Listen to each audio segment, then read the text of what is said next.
Welcome to QK news. ముందుగా headlines చూద్దాం.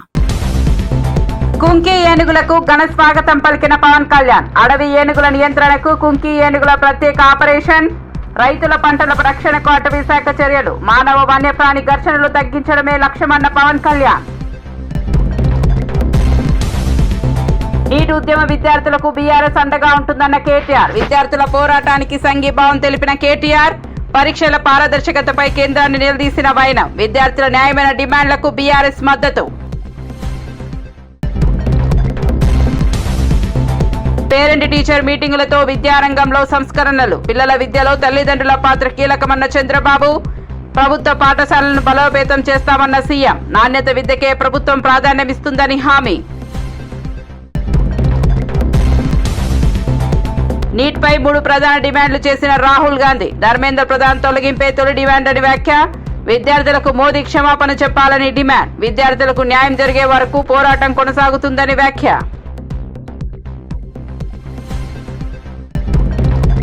విజయనగరం, పార్వతీపురం, మన్యం జిల్లాలో పంటలను నాశనం చేస్తున్న అడవి ఏనుగులను అదుపులోకి తీసుకోవడాన్ని పంపిస్తున్న కుంకి ఏనుగులకు ఉప ముఖ్యమంత్రి పవన్ కళ్యాణ్ మంగళగిరిలో ఘన స్వాగతం పలికారు. పలంనేరు నుంచి తరలిస్తున్న జయంత్, అభిమన్యు అనే కుంకి ఏనుగులకు చెరుకు గడలను ఆహారంగా అందించి పూలమాలలు వేసి ఆశీర్వదించారు. అనంతరం వారిని పార్వతీపురం, మన్యం జిల్లా గుచ్చిమి క్యాంపుకు తరలించనున్నట్లు అధికారులు తెలిపారు. అక్కడి నుంచి అడవి ఏనుగులు సంచరించే ప్రాంతాల్లో అటవీ శాఖ ప్రత్యేక ఆపరేషన్ చేపడుతోందని వెల్లడించారు. రైతుల పంటలను రక్షించడం, మానవ వన్యప్రాణి ఘర్షణను తగ్గించడమే ఈ చర్యల ప్రధాన ఉద్దేశమని పవన్ కళ్యాణ్ పేర్కొన్నారు. అటవీ శాఖ అధికారులు, సిబ్బంది సమన్వయంతో ఈ కార్యక్రమాన్ని విజయవంతంగా అమలు చేయాలని సూచించారు.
ఎన్డీఏ ప్రభుత్వ పాలనలో 12 ఏళ్లలో 152 ప్రశ్నాపత్రాల లీకేజీలు జరిగాయని తెలంగాణ మంత్రి కోమటిరెడ్డి వెంకటరెడ్డి ఆరోపించారు. నీట్ పేపర్ లీకేజీతో లక్షలాది మంది విద్యార్థుల భవిష్యత్తు దెబ్బతిందని, పలువురు తీవ్ర మానసిక ఒత్తిడికి గురై ఆత్మహత్యలకు పాల్పడడం బాధాకరమని అన్నారు. విద్యార్థుల కోసం పోరాడుతున్న రాహుల్ గాంధీకి పూర్తి మద్దతు ప్రకటించిన ఆయన ప్రశ్నపత్రాల లీకేజీలకు నైతిక బాధ్యత వహిస్తూ కేంద్ర విద్యాశాఖ మంత్రి ధర్మేంద్ర ప్రధాన్ వెంటనే రాజీనామా చేయాలని డిమాండ్ చేశారు. దేశంలో పరీక్షల నిర్వహణపై విద్యార్థులు, తల్లిదండ్రుల్లో విశ్వాసం దెబ్బతింటోందని ఆందోళన వ్యక్తం చేశారు. ఇలాంటి ఘటనలు పునరావృతం కాకుండా కేంద్ర ప్రభుత్వం కఠిన చర్యలు తీసుకుని పారదర్శక పరీక్షా వ్యవస్థను ఏర్పాటు చేయాలని కోరారు. విద్యార్థుల భవిష్యత్తును కాపాడే బాధ్యత కేంద్ర ప్రభుత్వానిదేనని మంత్రి కోమటిరెడ్డి స్పష్టం చేశారు. కూడా తీవ్రంగా ఖండించడమే కాదు, మా ప్రతిపక్ష నాయకుడు మొట్టమొదటిసారి ఆ విద్యార్థులను సంబంధించి ఎవరైతే కారకులు ఉండో ధర్మేంద్ర ప్రధాన్ రాజీనామా చేయాలని ప్రధాని నివాసాన్ని ముట్టడించడాన్ని కూడా మేము సమర్థిస్తున్నాం. ఎందుకంటే ఇది లక్షలాది మంది విద్యార్థుల భవిష్యత్తుకు సంబంధించింది. 152 సార్లు లీక్లు అయితే ఈ ప్రభుత్వానికి ఏం బాధ్యత ఉన్నట్టు? గతంలో 10 సంవత్సరాలు యూపీఏ ప్రభుత్వం మన్మోహన్ సింగ్ గారు ఉంటే కొన్ని విషయాలలో కొన్ని ఆరోపణలు వస్తే వెంటనే 7 మంత్రులు రాజీనామా చేసిన 10 ఏళ్లలో.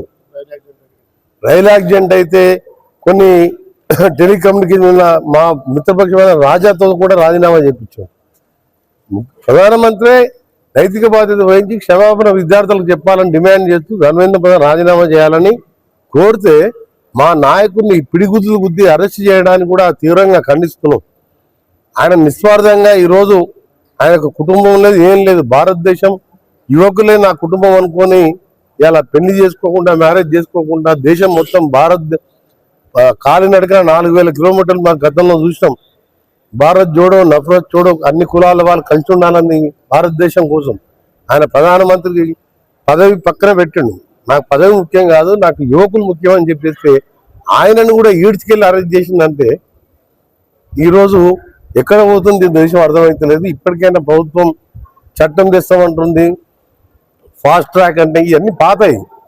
ఇన్ని లక్షల మంది, వందల మంది పిల్లలు ఆత్మహత్యలు చేసుకొని ఇంత నష్టపోతే దానికి నైతిక బాధ్యత రాజీనామా చేపిస్తానికి ఉల్టా ప్రతిపక్షాలని ఈ రోజు లాఠీచార్జ్ చేసి విద్యార్థులను కొట్టడం, దీన్ని తీవ్రంగా ఖండిస్తున్నాం. పేపర్ లీకేజీ వ్యవహారంపై ఢిల్లీలో ఆందోళన చేస్తున్న యువతకు బీఆర్ఎస్ పూర్తి మద్దతు ఉంటుందని ఆ పార్టీ వర్కింగ్ ప్రెసిడెంట్ కేటీఆర్ ప్రకటించారు. ఈ పోరాటం కేవలం నీట్ పరీక్ష కోసం మాత్రమే కాదని రాజకీయ జవాబుదారీతనం కోసం జరుగుతున్న ఉద్యమమని పేర్కొన్నారు. ఎలాంటి రాజకీయ జెండా, నాయకత్వం లేకుండా యువత న్యాయం కోసం గలమెత్తడం అభినందనీయమన్నారు. హైదరాబాద్ ఇందిరా పార్క్ వద్ద విద్యార్థులకు సంఘీభావంగా నిర్వహించిన ధర్నాలో పాల్గొన్న కేటీఆర్ యువత భవిష్యత్తుతో ఆడుకునే ప్రభుత్వాలను ప్రజలు ప్రశ్నించాల్సిన సమయం వచ్చిందన్నారు. విద్యార్థుల న్యాయమైన డిమాండ్లకు బీఆర్ఎస్ ఎల్లప్పుడూ అండగా నిలుస్తుందని స్పష్టం చేశారు. పరీక్షల నిర్వహణలో పారదర్శకత, బాధ్యులపై కఠిన చర్యలు తీసుకోవాలని కేంద్ర ప్రభుత్వాన్ని డిమాండ్ చేశారు. ఏ పార్టీ లేదు, ఏ జెండా లేదు, ఏ పెద్ద నాయకుడు అక్కడ లేడు. కానీ ఇవాళ పిల్లలు భారతదేశ వ్యాప్తంగా కదం దొక్కుతా ఉన్నారు. ఎక్కడి వారక్కడ రైళ్లలో బయలుదేరి, బస్సులలో బయలుదేరి వాళ్ళ తల్లిదండ్రికి కొంతమంది చెప్పకుండానే ఢిల్లీకి చేరుకొని జంతర్ మంతర్లో ఈరోజు తమ గలం విప్పుతున్నారు. అద్భుతమైన పోరాట పటిమ ప్రదర్శిస్తున్నారు. అవన్నీ చూసిన తర్వాత ఒక ఇద్దరు టీనేజ్ పిల్లల తండ్రిగా, ఒక తండ్రిగా, ఇద్దరు పిల్లల తండ్రిగా, అట్లాగే ఈ భారతదేశ పౌరుడిగా వారి మీద జరుగుతున్న దాడులు, వారి మీద ప్రభుత్వం వ్యవహరిస్తున్న తీరు చూసిన తర్వాత మనసు ఊరుకోక, ఉండబట్టలేక నిన్న పొద్దున వరంగల్ పోయేటప్పుడు ఒక నిర్ణయం తీసుకున్నాం. ఏదేమైనా ఈ పిల్లల కోసం ఇలా రాజకీయం లేదు, జెండా లేదు, రాజకీయ ప్రయోజనం ఆశించి కాదు. పిల్లల కోసం మనం కూడా మాట్లాడకపోతే మనం ఇంత స్థాయిలో ఉండి ప్రజాప్రతినిధులుగా ఉండి మనము దండుగా అన్న ఉద్దేశంతో ఇలా పిల్లలతో మాట్లాడాలి, వాళ్ళతోనే మాట్లాడియాలి. వాళ్ళ ఆక్రోశం, వాళ్ళ ఆవేశం, మరి మనందరం కూడా వారి న్యాయం కోసం చేస్తున్న పోరాటానికి అండగా నిలబడాలన్న ఉద్దేశంతో ఈ రోజు నిరసన కార్యక్రమం పెట్టుకున్నాం. జనాభాసాలకు దూరంగా కాకుండా ఉపాధి అవకాశాలు అందుబాటులో ఉండే ప్రాంతాల్లోనే ఇందిరమ్మ ఇళ్లను నిర్మించాలని ముఖ్యమంత్రి రేవంత్ రెడ్డి అధికారులను ఆదేశించారు. తొలి దశలో క్యూర్ పరిధిలోని 17 నియోజకవర్గాల్లో 7,680 ప్లాట్ల నిర్మాణానికి ప్రభుత్వం ప్రణాళిక సిద్ధం చేసినట్లు తెలిపారు. ఒక్కో ప్లాట్ నిర్మాణ వ్యయం సుమారు 11 లక్షలు కాగా ఇందులో ప్రభుత్వం 5 లక్షల సబ్సిడీ అందించనుంది. ఓఆర్ఆర్ పరిధిలోని నిరుపయోగ ప్రభుత్వ భూములను గుర్తించి పేదలకు గృహాలు నిర్మించాలని అధికారులకు సూచించారు. ఉపాధి, రవాణా, విద్య, వైద్య సౌకర్యాలు అందుబాటులో ఉండేలా ప్రణాళికలు రూపొందించాలని సీఎం స్పష్టం చేశారు. పేదలకు నాణ్యమైన గృహాలను వేగంగా అందించడమే ప్రభుత్వ లక్ష్యమని పేర్కొన్నారు.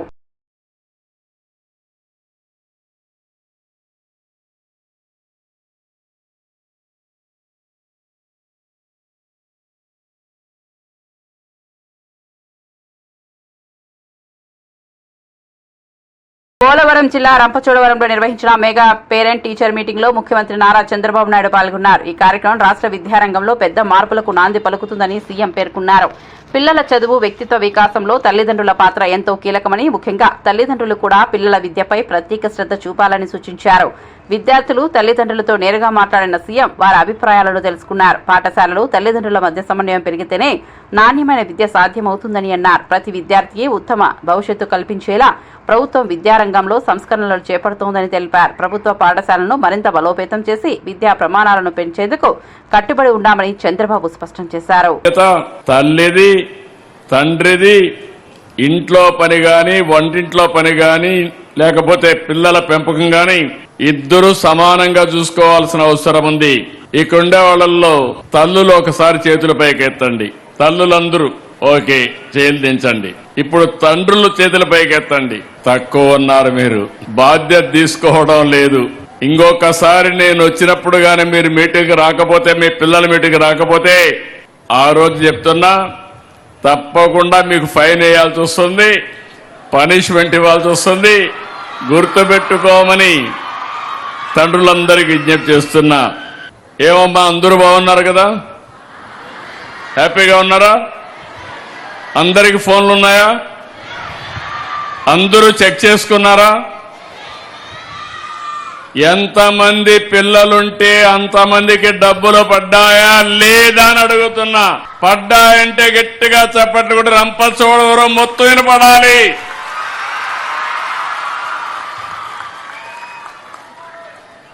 అది ట్రాన్స్పరెన్సీ, ఒక జవాబుదారీతనం. ఈరోజు మిమ్మల్ని చూసినప్పుడు నేను 4వ మెగా పీటీఎంకి వస్తున్నా. ఈరోజు ఇది కూడా మీరు చూస్తే మొట్టమొదటిసారిగా బాపట్ల నిర్వహించాం, తర్వాత సత్యసాయి జిల్లాకి వెళ్ళాం, మన్యం జిల్లాకి వెళ్ళాం, ఇప్పుడు మళ్ళీ పోలవరం జిల్లాకు వచ్చాను. 4 సార్లు వస్తే ఒకప్పుడు నాకే అనుమానం ఉండేది, కానీ ఈరోజు నాకు కూడా ఒక నమ్మకం వచ్చింది. తప్పకుండా విద్యా వ్యవస్థలో మార్పులు ప్రారంభమైనాయి. తప్పకుండా దీనికి ముందుకు తీసుకుపోతాం. ప్రభుత్వ పాఠశాలలకు పూర్వ వైభవం తీసుకురావడమే రాష్ట్ర ప్రభుత్వ ప్రధాన లక్ష్యమని విద్యాశాఖ మంత్రి నారా లోకేష్ తెలిపారు. పోలవరం జిల్లా రంపచోడవరం నిర్వహించిన మెగా పేరెంట్ టీచర్ మీటింగ్ లో పాల్గొన్న ఆయన విద్యార్థులు, తల్లిదండ్రులు, ఉపాధ్యాయులతో ముఖాముఖి నిర్వహించారు. విద్యార్థుల్లో చదువుతో పాటు నైతిక విలువలు పెంపొందించేలా విద్యా విధానాన్ని రూపొందిస్తున్నామని చెప్పారు. తల్లిదండ్రులు, ఉపాధ్యాయులు కలిసి పనిచేస్తేనే విద్యా వ్యవస్థలో నిజమైన మార్పు సాధ్యమవుతుందని పేర్కొన్నారు. ప్రభుత్వ పాఠశాలల్లో మౌలిక సదుపాయాలు, బోధనా ప్రమాణాలు, సాంకేతికత వసతులను మరింత మెరుగుపరుస్తామని హామీ ఇచ్చారు. ప్రతి విద్యార్థి నాణ్యమైన విద్యను పొందేలా ప్రభుత్వం కట్టుబడి ఉందని లోకేష్ స్పష్టం చేశారు. ఏపీజే అబ్దుల్ కలాం గారు, నేను విద్యాశాఖ మార్చులైన తర్వాత కరెక్ట్గా 3 నెలల క్రితం ఒక వావ్ మూమెంట్ నాకు కలిగింది. నేను మొదటి పేరెంట్ టీచర్ మీటింగ్లో గౌరవ ముఖ్యమంత్రి గారు విషయంలో హామీ ఇచ్చారు. సార్, ఈరోజు పేపర్లు ఎప్పుడు చూసినా, లేదంటే టీవీ ఛానల్లో ఎప్పుడు తిప్పినా ఏకంగా 1, 1, 2, 2, 3, 3 అని ర్యాంకులు వస్తాయి. అది కేవలం ప్రైవేట్ పాఠశాలలకే వస్తున్నాయి. నాకు 2 సంవత్సరాలు ఇవ్వండి, ప్రభుత్వ పాఠశాలలో కూడా అంత అద్భుతమైన ర్యాంకులు నేను తీసుకొస్తా, ఆ పిల్లల ఫోటోలు నేను పేపర్లో వేస్తానని చెప్తాను జరిగింది. ఈరోజు ఈ వేదిక నుంచి గౌరవ ముఖ్యమంత్రి గారికి నేను తెలియజేస్తున్నాను. సార్, మొన్న జరిగిన 10th క్లాస్ ఇంటర్ ఫలితాల్లో ప్రభుత్వ పాఠశాలలో చదివిన పిల్లలు అద్భుతమైన ర్యాంకులు సాధించారు. ఆంధ్ర రాష్ట్ర చరిత్రలో ఎప్పుడు లేని విధంగా ప్రభుత్వమే పేపర్ యాడ్ ఆ పిల్లల ఫోటోలతో వేయించి ఎక్కడ కానీ గౌరవ ముఖ్యమంత్రి గారి ఫోటో కానివ్వండి, మంత్రి గారి ఫోటో కానివ్వండి, ఎవరు ఫోటోలు లేకుండా అద్భుతంగా యాడ్ వేసి ప్రభుత్వ పాఠశాలలకు ఉన్న గౌరవాన్ని కూడా ప్రభుత్వం పెంచింది. ఈ విజయం కేవలం ప్రభుత్వాన్ని మాత్రమేది కాదు, ఇక్కడ తల్లిదండ్రులు పిల్లల కష్టం చాలా చాలా ఉందని ఈ సభాముఖంగా తెలియజేస్తున్నా. ఆ రోజు యాడ్ చూస్తే నాకు నిజంగా కిక్ వచ్చింది, ఒక బాధ్యత కూడా నాకు పెరిగింది. ఇంకా మార్పులు తీసుకురావాలి, విద్యా వ్యవస్థని పటిష్టంగా ముందరికి నడిపించే లక్ష్యంతో మేము అనేక అడుగులు వేస్తున్నాం. అందుకే ఇక్కడున్న పిల్లలందరికీ చెప్తున్నా, మీకు మంచి మార్కులు వస్తే నాకు మంచి మార్కులు వచ్చినట్టు. మీరు ఎగ్జామ్స్లో పొరపాటున దారి తప్పితే గౌరవ ముఖ్యమంత్రి గారు నాకు దెబ్బలేస్తారు, నన్ను వదిలిపెట్టరు. సో దేర్ఫోర్ నా భవిష్యత్తు మీ బాధ్యత అని ఈ సభాముఖంగా పిల్లలందరికీ నేను తెలియజేస్తున్నా. విలువలో కూడిన విద్య చాలా చాలా అవసరం. విలువలు లేని వికసిత్ భారత్ కాదని నేను భావిస్తున్నా. అందుకే చాగంటి కోటేశ్వరరావు గారిని ఏకంగా క్యాబినెట్ ర్యాంక్ ఇచ్చి అడ్వైజర్గా గౌరవ ముఖ్యమంత్రి గారు నియమించారు. విలువలకు సంబంధించిన పుస్తకాలు ఏదైతే రూపొందించారో ఆ పుస్తకాలు ఈరోజు ప్రభుత్వం ప్రింట్ చేసి పిల్లలకి అందిస్తమే కాదు, ప్రతి సాటర్డే పిల్లలతో ఆ పుస్తకాలు చదివిస్తాం జరిగింది. చాగంటి కోటేశ్వరరావు గారు ప్రవచనలు కూడా చేస్తారు. దాంట్లో ఒక ప్రవచనకి వెళ్ళా, ఆయన ఒక అద్భుతమైన మాట చెప్పారు, తల్లికి చెప్పలేని పని చేయొద్దని. తల్లికి చెప్పలేని పని చేయదు. చాలా సింపుల్గా అనిపించవచ్చు, కానీ ఎంత పవర్ఫుల్ స్టేట్మెంటో నాకు అర్థమైంది. అందుకే విలువల కూడిన విద్య చాలా ఉండాలని ఈ పుస్తకాలు రూపొందించి మన పిల్లలకి గౌరవ ముఖ్యమంత్రి గారు అందిస్తాం జరిగింది. ఇంతేకాదు, మహిళల్ని గౌరవించాలనేది ఇంట్లో మొదలవ్వాలి. తెలుగు వాడక భాషలో మహిళల్ని కించపరిచే విధంగా కొన్ని పదాలు వాడతాం.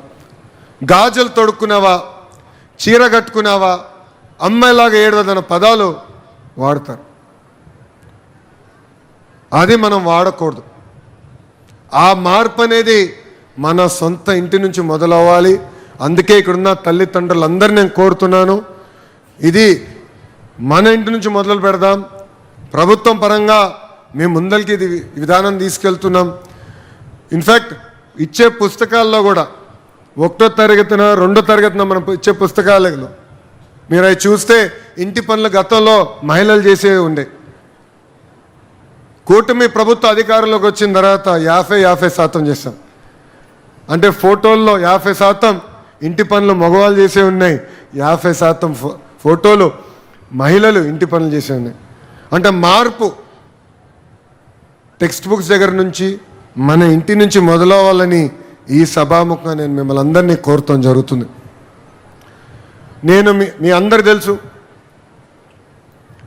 ఒక యువగలం పాదయాత్ర చేశా. రాయలసీమలో నేను పాదయాత్ర చేసినప్పుడు చాలామంది తల్లులు వచ్చి నన్ను కలిశారు. అయ్యా, ఆర్థిక సహాయం ఏదైతే మీరు చేస్తున్నారో ఇంట్లో ఎంతమంది పిల్లలుంటే అంతమంది పిల్లలకు అందించండి. వివాదంపై ప్రతిపక్షాల వైఖరిని లోక్సభ ప్రతిపక్ష నేత రాహుల్ గాంధీ మరోసారి స్పష్టం చేశారు. కేంద్ర విద్యాశాఖ మంత్రి ధర్మేంద్ర ప్రధాన్ ను వెంటనే పదవి నుంచి తొలగించాలని డిమాండ్ చేశారు. విద్యార్థులపై జరిగిన దాడులకు బాధ్యులపై కఠిన చర్యలు తీసుకోవాలని రెండో డిమాండ్గా పేర్కొన్నారు. విద్యార్థులకు ప్రధాని నరేంద్ర మోదీ బహిరంగంగా క్షమాపణ చెప్పాలని మూడో డిమాండ్ చేశారు. విద్యార్థుల భవిష్యత్తుతో సంబంధం ఉన్న అంశంలో ప్రభుత్వం బాధ్యతాయుతంగా వ్యవహరించాల్సిన అవసరం ఉందన్నారు. విద్యాశాఖ మంత్రి పదవిలో కొనసాగుతున్నంత వరకు ప్రభుత్వంతో ఎలాంటి చర్చలు జరపబోమని స్పష్టం చేశారు. విద్యార్థులకు న్యాయం జరిగే వరకు తమ పోరాటం కొనసాగుతుందని రాహుల్ గాంధీ వెల్లడించారు. कहना चाहता हूं, जो ऑपोजिशन का स्टांस है, 3 मांगे हैं स्टूडेंट्स की. पहली मांग, corrupt education minister has to go. Second, जिन लोगों ने स्टूडेंट्स पे आक्रमण किया, मारा, उन पर एक्शन, अकाउंटेबिलिटी. और third, that prime minister should apologize to the students. These are the 3 conditions We are not going to have any conversation. విజయవాడనున్న పోలీస్ స్టేషన్ పరిధిలో వరుస చోరీలకు పాల్పడిన 3 నిందితులను పోలీసులు అరెస్ట్ చేశారు. అరెస్ట్ అయిన వారిలో భార్యాభర్తలు కూడా ఉన్నట్లు west zone DGP G Ramakrishna తెలిపారు. నిందితుల వద్ద నుంచి సుమారు 15 లక్షల విలువైన 54 బంగారు ఆభరణాలు, 2.8 కిలోల వెండి వస్తువులను స్వాధీనం చేసుకున్నారు. ప్రధాన నిందితుడు తోటా శివకుమార్ పై ఇప్పటికే 100కు పైగా క్రిమినల్ కేసులు నమోదై ఉన్నాయని వెల్లడించారు. జైలులో ఉన్న సమయంలోనే సహచరులతో కలిసి చోరీలకు ప్రణాళిక రూపొందించినట్లు దర్యాప్తులో తేలిందన్నారు. కేసుకు సంబంధించిన పూర్తి వివరాలపై పోలీసులు దర్యాప్తు కొనసాగుతోందని, నేరాలను అరికట్టేందుకు ప్రత్యేక చర్యలు చేపడతామని డీసీపీ తెలిపారు. ముగ్గురిని కూడా అదుపులో తీసుకుని వారి దగ్గర నుంచి సుమారు 54 గ్రాములు బంగారు వస్తువులు, అలాగే సుమారు 3 కేజీలు వెండి వస్తువులు స్వాధీనం చేసుకోవడం. ఈ రికవరీ చేసుకున్న కాస్ట్ సుమారు 15 లక్షల రూపాయలు విలువ ఉంటుంది. దీంట్లో తోట శివకుమార్ అన్న అతను పుట్టింది నేటివ్ ఆఫ్ వైజాగ్.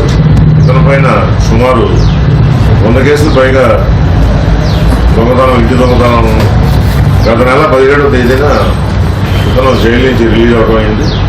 ఇతనితో పాటు వేరే అభిషేక్ అన్న అతను చెప్తుంది నిడదవోలు, వీళ్ళిద్దరూ కూడా కలిసి జైల్లో పరిచయం. అలాగే వీళ్ళకి తుమ్మల మనోజ్ కుమార్ ఫ్రెండ్, ఇతను ఇక్కడ మన బాంబే కాలనీలో షెల్టర్ ఇచ్చాడు. ఈ షెల్టర్లో ఉండి వీళ్ళు ఈ నేరాలు చేయడం జరిగింది. శ్రీకాకుళం జిల్లా పలాసలో హిట్ అండ్ రన్ కేసులో A3 నిందితుడిగా ఉన్న మాజీ మంత్రి సీదిరి అప్పలరాజును పోలీసులు అరెస్ట్ చేశారు. సోంపేట అదనపు జిల్లా సెషన్స్ కోర్టులో బెయిల్ పిటిషన్ వాయిదా పడిన అనంతరం ఆయన నివాసానికి చేరుకున్న పోలీసులు అదుపులోకి తీసుకున్నారు. అరెస్టు సమాచారంతో వైఎస్ఆర్సీపీ శ్రేణులు పెద్ద ఎత్తున అక్కడికి చేరుకుని నిరసన వ్యక్తం చేయడంతో కొంతసేపు ఉద్రిక్త పరిస్థితులు నెలకొన్నాయి. అనంతరం అప్పలరాజును కాశీబుగ్గ పోలీస్ స్టేషన్కు తరలించి వైద్య పరీక్షలు నిర్వహించిన తర్వాత కోర్టులో హాజరుపరిచారు. బీఎస్ఎన్ సెక్షన్లు 105, 31 కింద నమోదైన కేసును పరిశీలించిన న్యాయస్థానం ఆయనకు 14 రోజుల జ్యుడిషియల్ రిమాండ్ విధించింది. అనంతరం అంపోలు జైలుకు తరలించారు. ఈ ఘటనతో పలాసలో రాజకీయ వాతావరణం మరింత వేడెక్కింది. ఇందులో ఈ రోజు జరిగింది నిన్నే మీ అందరికీ చెప్పాను. కొంతమంది వచ్చారు. సాయంత్రం 4 గంటల సమయంలో, మీరు కూడా అందరూ సమయంలో సుమారు 15 వెహికల్స్లో వాహనాల్లో వచ్చి ఆయనకి రమ్మంటే అప్పలరాజు గారు అడిగారు, ఏంటి సార్ ఇలా పిలుస్తున్నారు, మీరు ఏ మాత్రం కూడా సంశయించకుండా పిలిచారు కాబట్టి తప్పనిసరిగా వెళ్ళండి. మీ పైన నేరారోపణ, వాళ్ళు ఇచ్చిన రిమాండ్ రిపోర్ట్లో చేసిన నేరారోపణకి ఎటువంటి బేసిస్ అంటే ఆధారం లేదు, నిరాధారంగా రాసున్నారు. కాబట్టి మీరు ధైర్యంగా చెప్పండి, అదే మాట చెప్పండి అని చెప్పాం. అదే మాట చెప్పాడు. చెప్పిన తర్వాత దారుణంగా రాత్రి నుంచి నిన్న సాయంత్రం 4 గంటలు, సుమారు 5 గంటలకి చేరారు.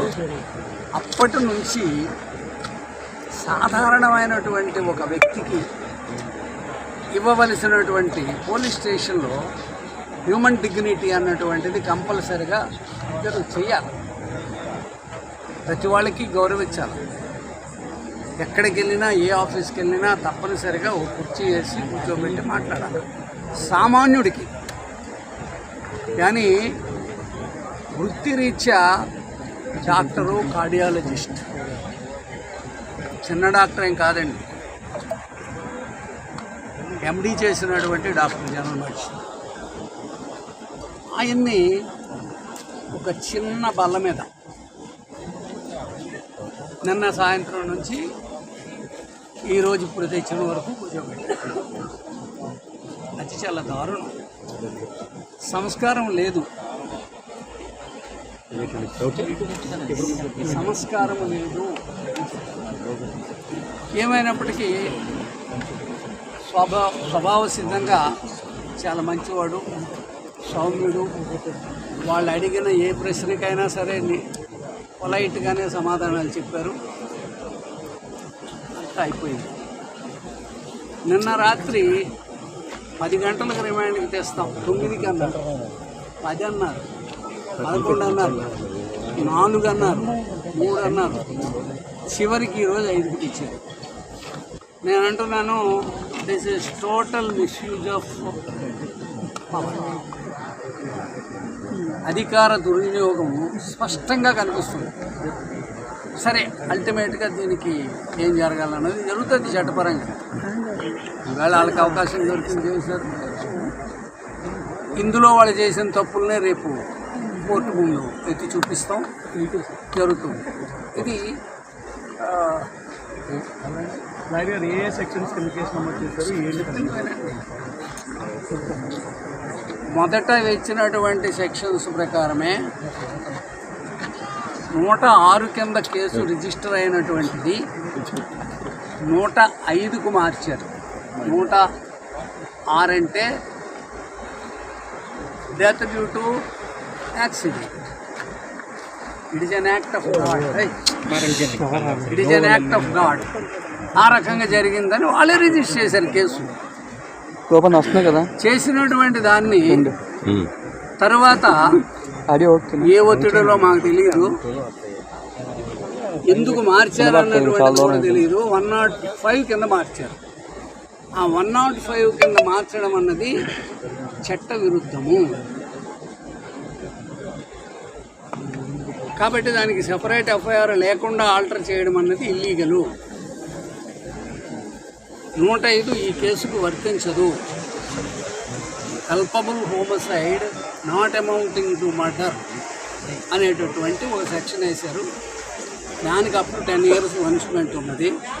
ఆ సెక్షన్ వేస్తే ఇది నాన్ బెయిలబుల్ అవుతుంది. నాన్ బెయిలబుల్ అయితే కొన్నాళ్ళ పాటు వీళ్ళకి జైల్లో ఉంచవచ్చు అనే దురుద్దేశంతో వేసినటువంటి సెక్షన్ అది. ఇది మెయిన్. ఇంకోటి ఏంటంటే కాన్స్పిరసీ. ఏముంటుందండి, యాక్సిడెంట్ జరిగింది, మీకైనా నాకైనా మరొకరికైనా ఒక వ్యక్తికి దెబ్బలు తగిలితే హాస్పిటల్లో చేర్పించారు. కుంకి ఏనుగులకు ఘన స్వాగతం పలికిన పవన్ కళ్యాణ్. అడవి ఏనుగుల నియంత్రణకు కుంకి ఏనుగుల ప్రత్యేక ఆపరేషన్. రైతుల పంటల రక్షణకు అటవీ శాఖ చర్యలు. మానవ వన్యప్రాణి ఘర్షణలు తగ్గించడమే లక్ష్యమన్న పవన్ కళ్యాణ్. నీట్ ఉద్యమ విద్యార్థులకు బీఆర్ఎస్ అండగా ఉంటుందన్న కేటీఆర్. విద్యార్థుల పోరాటానికి సంఘీభావం తెలిపిన కేటీఆర్. పరీక్షల పారదర్శకతపై కేంద్రాన్ని నిలదీసిన వైనం. విద్యార్థుల న్యాయమైన డిమాండ్లకు బీఆర్ఎస్ మద్దతు. పేరెంట్ టీచర్ మీటింగులతో విద్యారంగంలో సంస్కరణలు. పిల్లల విద్యలో తల్లిదండ్రుల పాత్ర కీలకమన్న చంద్రబాబు. ప్రభుత్వ పాఠశాలలను బలోపేతం చేస్తామన్న సీఎం. నాణ్యత విద్యకే ప్రభుత్వం ప్రాధాన్యమిస్తుందని హామీ. నీట్ పై 3 ప్రధాన డిమాండ్లు చేసిన రాహుల్ గాంధీ. ధర్మేంద్ర ప్రధాన్ తొలగింపే తొలి డిమాండ్ అని వ్యాఖ్య. విద్యార్థులకు మోదీ క్షమాపణ చెప్పాలని డిమాండ్. విద్యార్థులకు న్యాయం జరిగే వరకు పోరాటం కొనసాగుతుందని వ్యాఖ్య.